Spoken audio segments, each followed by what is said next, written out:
మా మమ్మీ వాళ్ళ ఇంటికి వచ్చాము కదా హైదరాబాద్. అయితే డే 1 మేము చార్మినార్ చూద్దామని అనుకున్నాము. అయితే మేము మార్నింగ్ 11కి స్టార్ట్ అయ్యాము. క్యాబ్ బుక్ చేసుకున్నాము. మా మమ్మీ వాళ్ళ ఇంటి దగ్గర నుంచి ఎక్కడికి వెళ్ళాలన్నా సరే చాలా లాంగ్ డిస్టెన్స్ అనమాట. ఏ ప్లేస్‌కి వెళ్ళాలన్నా సరే. చార్మినార్ వెళ్ళడానికి 1½ అవర్ అయితే పట్టింది. మధ్యలో చాలా ట్రాఫిక్. అండ్ మేము వెళ్ళిన రోజు ముస్లిం వాళ్ళ పండగంట. దానికోసము అసలు రోడ్స్ అయితే ఖాళీ లేవు. చార్మినార్ అయితే ఇంక చెప్పక్కర్లేదు, అసలా ఖాళీ లేదు. మేము క్యాబ్ మదీనా మార్కెట్ వరకు బుక్ చేసుకున్నాము. అక్కడ నుంచి నడుచుకొని వెళ్ళొచ్చు చార్మినార్కి. మేము వెళ్ళిన రోజు షాప్స్ అన్నీ బంద్ అనమాట. అయితే ఉన్న షాప్స్ని అలా చూసుకుంటూ నడుచుకుంటూ వెళ్ళాము.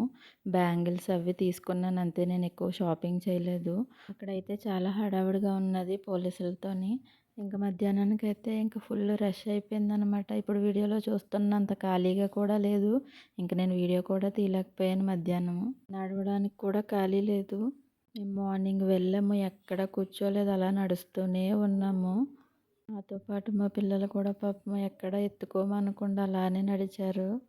ఇంక ఈవినింగ్ 6 అలా అయిపోతుంటే ఇంక వెళ్ళిపోదామని క్యాబ్ బుక్ చేసుకుంటే ఎవరూ యాక్సెప్ట్ చేయట్లేదు.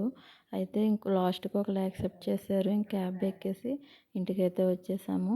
వీడియో నచ్చితే లైక్ అండ్ సబ్స్క్రైబ్.